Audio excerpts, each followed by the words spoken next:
Germany का visa apply किया था। वो एजेंट जो था मेरा वो बोलता तकरीबन आपको 6 माह लगे, 5 से 6 माह, लेकिन वो 5 से 6 माह नहीं लगते। उसका टाइम मिनिमम 8 से 10 महीने 1 साल तकरीबन लग जाता है। न्यू अप्लाई करना है वो कम से कम जो कंपनी है एजेंट है उससे कंफर्म 100% श्योर करके आए, बाय हैंड उसको रिटर्न लिख लें ताकि किसी किस्म के कोई प्रॉब्लम ना बन सके। 1000 यूरो का तकरीबन पाकिस्तानी 3 लाख बनता है, 2000 यूरो का 6 लाख बनता है। उसमें अगर आप अकोमोडेशन ऐड कर लें, अकोमोडेशन का एक्सपेंस तकरीबन। अस्सलाम वालेकुम दोस्तों, उम्मीद करता हूँ कि आप सब लोग खैरियत होंगे। तो दोस्तों जो है आपके साथ आज एक और वीडियो लेके हाजिर हुआ हूँ। तो मेरे साथ जो है ये अदर भाई हैं जिन्होंने पाकिस्तान से जो है रोमानिया का वीज़ा हासिल किया है, और ये जो है रोमानिया पाकिस्तान से फिर रोमानिया गए हैं, और रोमानिया से फिर जो है इन्होंने आगे इटली की डंकी लगाई है। तो आप सबको पता है कि मैंने ना 2 दिन पहले जो है एक वीडियो अपलोड किया है कि भाई ना जो है रोमानिया ये शेंजन में आ चुका है। तो ये भाई जो है मुझे इधर मेरी सिटी में जो है उदीने में मिले हैं। तो ये नहीं है कि भाई ये अभी इस साल में आया है, ये इस साल में के शुरू में आए थे, जब ये यानी कि रोमानिया जो है ना शेंजन में नहीं था, उस वक्त इन्होंने डंकी लगाई थी। तो आज की वीडियो में इनसे पूछते हैं कि भाई ना इन्होंने डंकी कैसे लगाई है, और कौन यानी कि क्या वजह बनी है, क्यों डंकी लगाई है। क्योंकि इन्होंने तो रोमानिया का वीज़ा जो सा था वो हासिल किया हुआ था, ये तो कंपनी में तो काम भी कर सकते थे, TRC इनको मिलती, फिर ये आराम से जो है आगे घूमने आते, और फिर जो है इधर अगर रहना होता तो रहते, काम करते, काम भी कर सकते, लेकिन काम TRC पे नहीं कर सकते। लेकिन यह है कि इधर फिर सालम अप्लाई करके भी कर सकते थे। वो मुख्तलिफ यानी कि डिमांड होती है, हर बंदे की अपनी जो है ना चॉइस होती है, तो ये उस पर डिपेंड करता है वो क्या करना चाहता है। तो आज जो है अभी इस वीडियो में अदर भाई से पूछते हैं कि इन्होंने जो है रोमानिया का वीज़ा कैसे हासिल किया, कितनी कास्ट में ये पड़ा है, और जो है ना कितना टाइम लगा, और इसका प्रोसेस क्या था, और एम्बेसी में इंटरव्यू में इन्होंने कौन से क्वेश्चन दिए हैं। अस्सलाम वालेकुम। वालेकुम सलाम भाई, कैसे हैं? ठीक है, ठीक ठाक, शुक्र अल्लाह पाक का। तो अदर भाई आप मुझे ये बताएं कि आपने जो है ना रोमानिया का जो वीज़ा था ये आपने कितना टाइम लगा, और कितने में आपने लिया? जी मैंने जर्मनी का वीज़ा अप्लाई किया था। वो एजेंट जो था मेरा वो बोलता तकरीबन आपको 6 माह लगे, 5 से 6 माह, लेकिन वो 5 से 6 माह नहीं लगते। उसका टाइम मिनिमम 8 से 10 महीने 1 साल तकरीबन लग जाता है। सही है। तो मैंने किसी कंपनी के थ्रू नहीं अप्लाई किया, एजेंट था उसके थ्रू, ऑलरेडी रोमानिया में रहता था, उसके थ्रू मैंने अप्लाई किया। तो कितनी काश यानी मिला है आपको? वो तकरीबन मेरा 13-14 लाख लग गया था पाकिस्तानी विद इन टिकट्स में। जी, इसमें प्रोटेक्टर भी शामिल था या वो अलग? जी टोटली खर्चा इसमें शामिल है। टोटल खर्चा शामिल है। तो ये उसका नाम क्या कहते हैं, जब आपने वर्क परमिट आपका कितने टाइम बाद आया? मेरा तकरीबन 8 माह लग गए थे वर्क परमिट। उसके बाद 1 महीने बाद मुझे अपॉइंटमेंट मिल गई थी एम्बेसी की, और 1 महीने के बाद मेरा पासपोर्ट कलेक्ट हो गया, मेल आ गई थी। तो इंटरव्यू में उन्होंने आपसे कौन से क्वेश्चन पूछे हैं? इंटरव्यू ज़्यादा लेंथी नहीं होता, बेसिक उसने क्वेश्चन पूछे थे, पर्सनल क्वेश्चन पूछे थे, आप पाकिस्तान में क्या काम करते हो, कितना टाइम हो गया, मतलब जो मेरे जॉब के रिलेटेड क्वेश्चन वो पूछे, कंपनी के रिलेटेड पूछे, कंपनी सैलरी तुम्हारी कितनी है, टैक्स वगैरह खुद पे करोगे या कंपनी पे करेगी। उसके अलावा मतलब ये क्वेश्चन किया था कि तुम रोमानिया जाकर स्किप तो नहीं हो जाओगे अदर कंट्री चेंजिंग में। सही है। तो यानी कि अगर एक कोई बंदा है जिसने रोमानिया का वीज़ा अप्लाई किया है, अगर वो अंडर मैट्रिक है, तो क्या वो ये इंटरव्यू दे सकता है? ये इंटरव्यू ज़्यादा लेंथी नहीं होता, अगर मतलब बेसिक इंग्लिश वो बोल सकता है ना, कॉन्फिडेंस हो उस इंसान में, तो वो वीज़ा अप्लाई कर दे। मेरा ख्याल है कि 90% वीज़ा लग जाएगा। 90% वीज़ा लग जाएगा। तो आप मुझे ये बताएं कि जो है ना इंटरव्यू में जो है ये सिर्फ आपकी कंपनी के रिलेटेड क्वेश्चन पूछते हैं, या इसके यानी कि अलावा भी कोई आपके जो है प्रोफेशनल जो लाइफ के बारे में पूछते हैं? क्योंकि मुझे एक भाई ने कमेंट्स किया था, उसने कहा था कि उन्होंने मुझे एक क्वेश्चन पूछा था कि भाई ना आपने कल क्या किया है, या आपने कल शाम को क्या खाया, कोई इस तरह का है सीन या वैसे? जी, वो जो इंटरव्यू लेता है उस पर डिपेंड करता है वो किस तरह के क्वेश्चन करता है। उसने बेसिक कंपनी के रिलेटेड क्वेश्चन पूछने होते हैं और पाकिस्तान में पूछने होते हैं। इसके अलावा अगर उसने पूछना होता है कि तुमने रोमानिया क्यों चूज़ किया, और कंट्री क्यों नहीं चूज़ की, इसके रिलेटेड क्वेश्चन कर सकता है।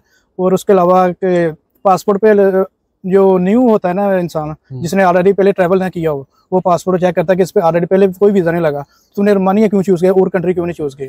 हाँ भाई, आप क्यों जा रहे हैं, किस वजह से जा रहे हैं, जी, वो आपने उधर यानी कि उनको बताना होता है।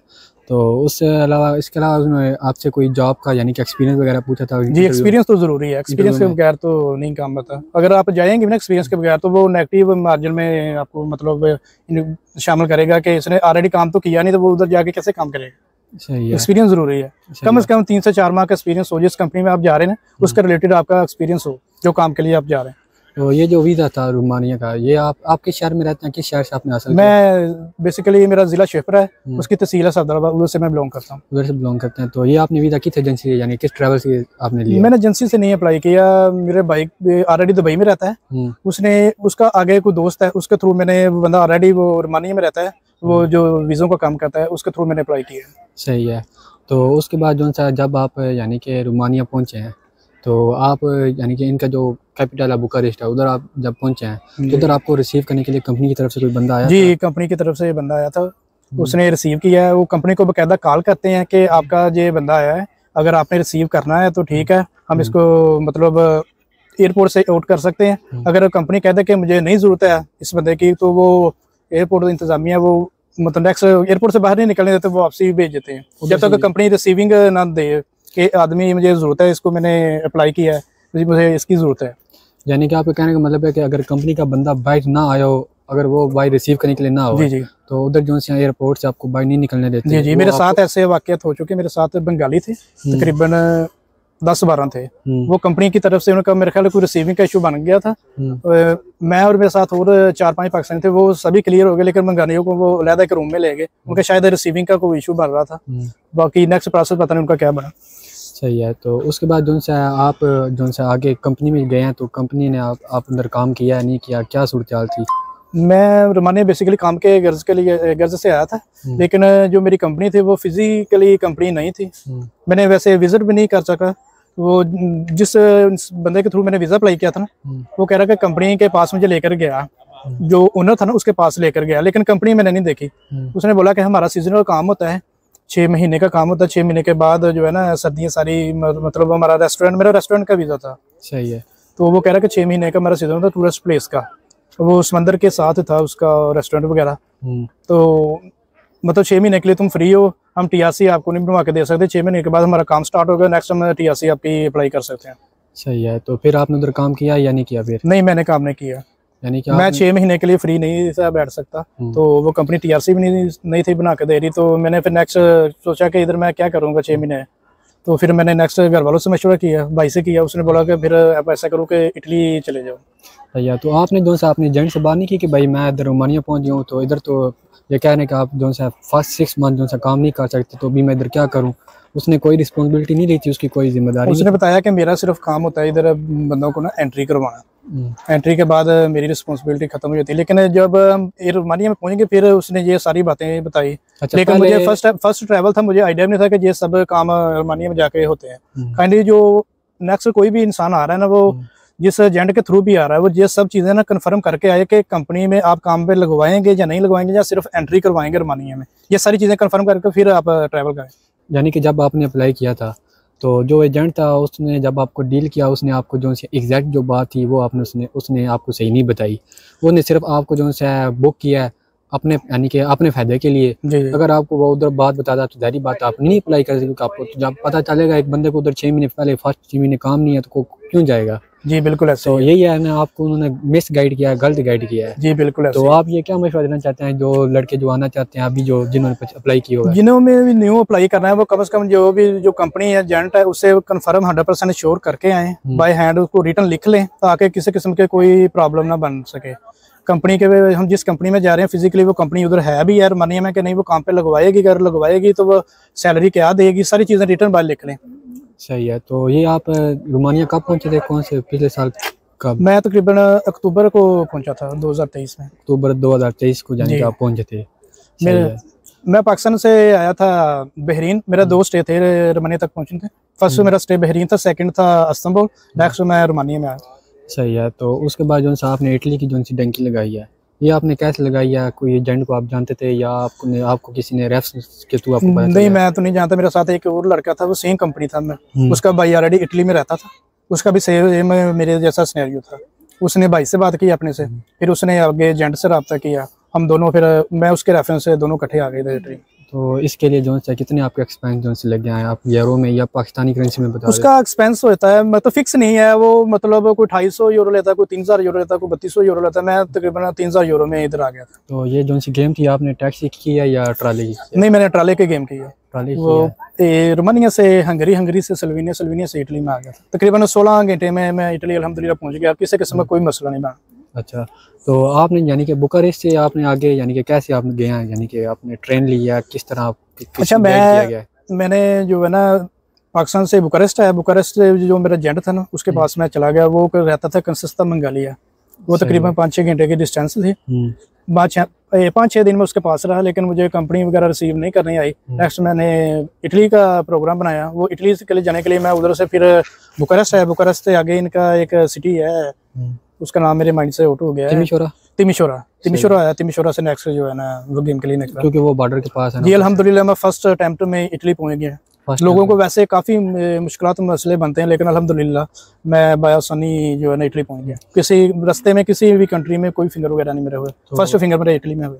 सही है। तो इस जोन से आपने जो ट्रैवल किया, डंकी में जो ट्रैवल किया, यानी कि आपने तिमिशोरा से जो इटली के लिए, तो इस ट्रैवल में आपको कोई मुश्किलात हो? कितने लड़के थे आपको रास्ते में? जी मैंने ट्राले की गेम की है। ट्राले में तकरीबन 22 लोग थे, जिसमें एक श्रीलंकन फैमिली थी, पाकिस्तानी ज़्यादा थे उसमें, इसके अलावा एक इंडियन था मित्र, और बंगाली, एक दो बंगाली थे, ज़्यादा पाकिस्तानी थे लोग। सही है। तो इसमें जो सा आप क्या, यानी कि अगर कोई अभी आता है तो उसको आप क्या, यानी कि मशवरा देना चाहते हैं कि साथ में कौन सी चीज़ें, अभी तो वैसे भी शेंजन में आ गया जी जी, तो वैसे भी आ सकते हैं। अगर कोई न्यू कोई भी आता है ना, वो कोशिश करे कि मतलब कंपनी में जाए, अपनी ज्वाइनिंग दे, कंपनी से TRC कार्ड बनवाए। ऑलरेडी रोमानिया शेंजिंग में आ गया, कंपनी से TRC कार्ड बनेगा। अगर नेक्स्ट किसी भी कंट्री में जाना हो, फ्रांस, इटली या जर्मनिया, उसको जो है ना तकरीबन $150 सॉरी यूरो की टिकट, 100-150 यूरो की टिकट हो जाती है, आसानी वो बाई जहाज इधर आ सकता है। अब तो डंकी की जरूरत कोई नहीं है, शेंजिंग में आ गया ऑलरेडी।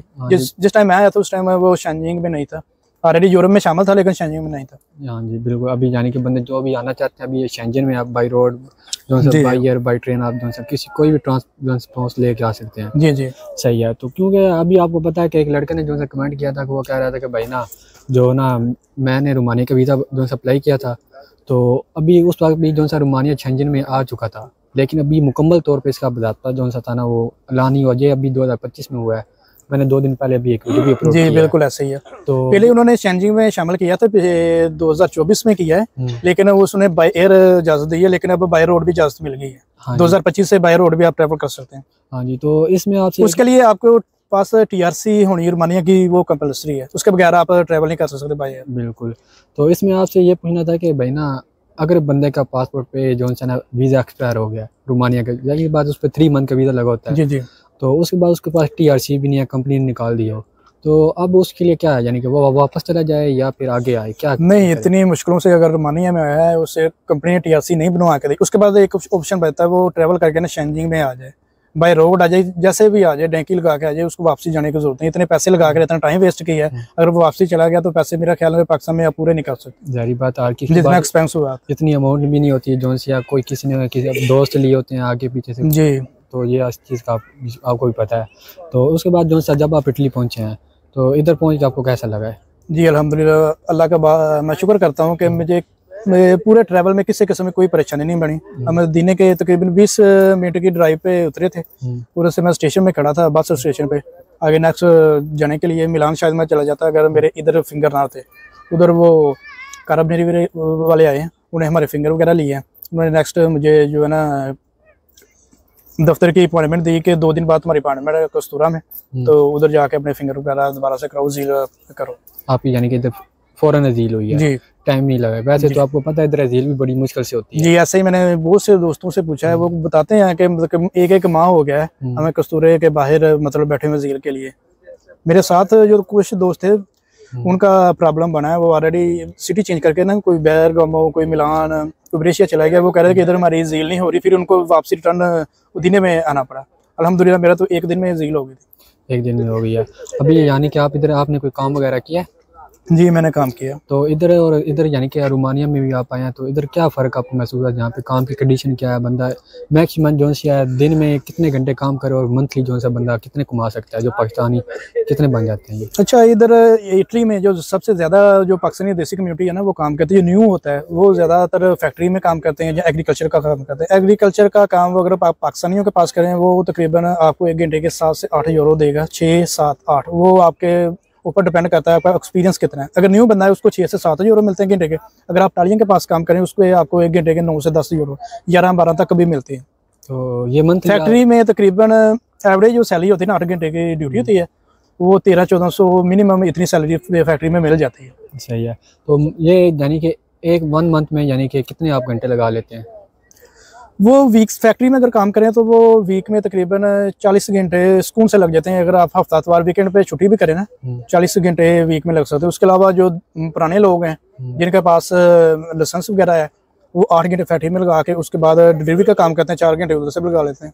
माशाल्लाह वो अर्निंग कर लेते हैं 2000 2500 2200 तो 2000 प्लस चले जाते हैं। सही है। तो ये पाकिस्तानी तकरीबन कितने बन जाते हैं? 1000 यूरो का तकरीबन पाकिस्तानी 3 लाख बनता है, 2000 यूरो का 6 लाख बनता 6 है। लाख उसमें अगर आप अकोमोडेशन ऐड कर लें, अकोमोडेशन का एक्सपेंस तकरीबन इटली में जो है ना, आप किसी के साथ मतलब रहते हैं तो 150 यूरो से 170 200 यूरो तक आ जाता है, और खाने पीने का एक्सपेंस जो है ना वो 150 यूरो आ जाता है। सही है। तो यानी कि आप अगर कैंप में रह रहे हैं तो ये आपकी सारी बचत है।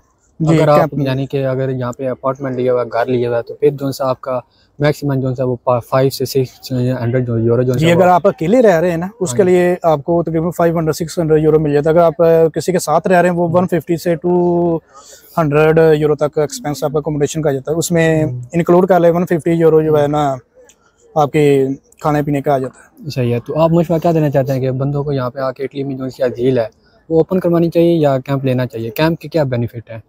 जी, अगर तो कोई न्यू आया नहीं जिसका कोई ऑलरेडी इधर भाई वगैरह या कोई रिलेटिव ना हो तो उसको लिए तो कैंप जरूरी है। अगर कोई भाई वगैरह हो, अगर वो कहता है कि मैं मतलब आपको संभाल सकता हूँ, काम पे लगवा सकता हूँ, फिर वो ओपन करवाए, वैसे ना करवाएगा। वैसे करवाएगा तो वो मतलब उसके लिए बहुत ज्यादा परेशानी बनेगी। कोई कस्तूरा वगैरह में इधर ज्यादातर मसला जो होता है ना लैंग्वेज का बनता है। अगर आप ओपन झील करवा ले तो आपको जुबान भी नहीं आती, कोई भी चीजें मतलब बैंक अकाउंट खुलवाना हो या मेडिकल कार्ड बनवाना हो, किसी भी ऑफिस में जाना पड़े, वो ज्यादा प्रेफरेंस करते हैं अपनी इटालियन लैंग्वेज को, इंग्लिश को प्रेफरेंस नहीं देते हैं। तो इसलिए जो न्यू बंदा है उसके लिए मसला बनता है। सही है। तो इधर जो सा आपका कमीशन हो चुका है या अभी होना है?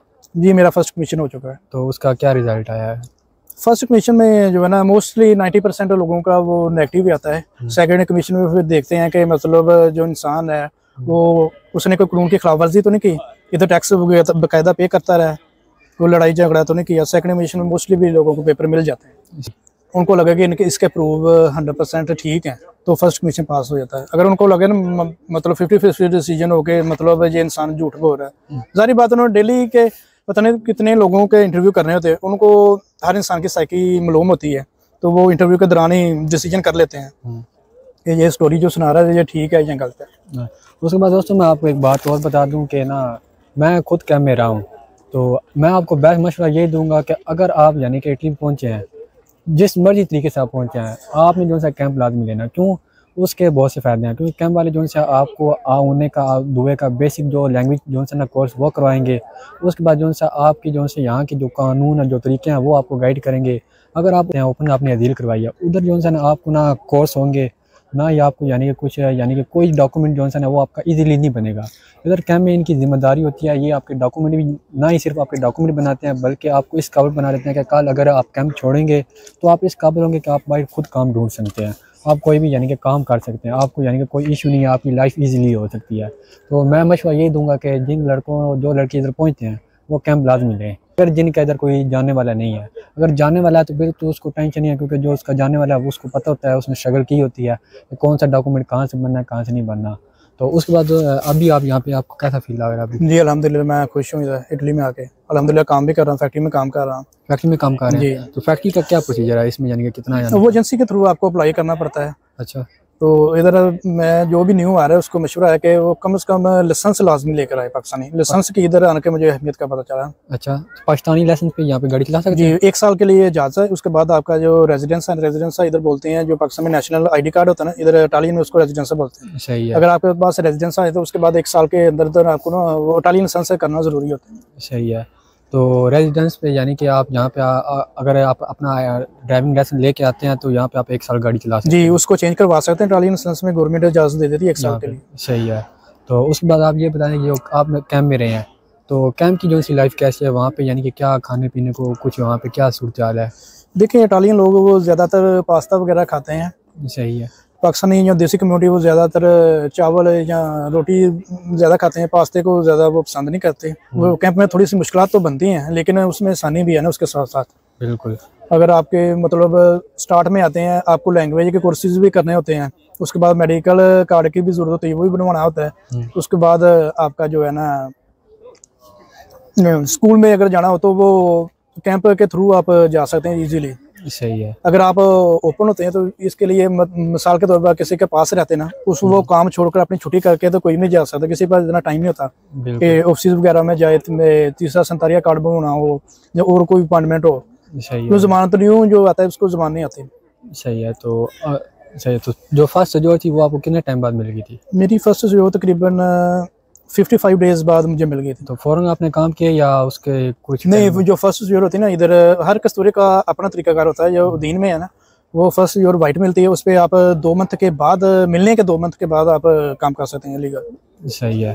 तो लास्ट में अगर आप कोई यानी कि जो मेरे सब्सक्राइबर हैं यूट्यूब पे, उनको आप क्या एडवाइस देना चाहेंगे, क्या मशवरा देना चाहेंगे, जो अभी जिन्होंने रोमानिया आना है या जो अभी वहाँ पे मौजूद है, जी। जिनकी अगर कंपनी फेक है या अगर वो कंपनी उनकी ओरिजिनल है, काम कर रहे हैं, क्या उनके पास TRC भी है, वो उधर काम करें या वो आगे आएँ? ये जो ऑलरेडी रोमानिया में काम कर रहे हैं मेरा, तो उनको मशवरा है कि जिनकी कंपनी अच्छी है, सैलरी वगैरह अच्छी दे रहे, TRC कार्ड बनवा के दी है, उनको आगे आने की कोई ज़रूरत नहीं है। सही है।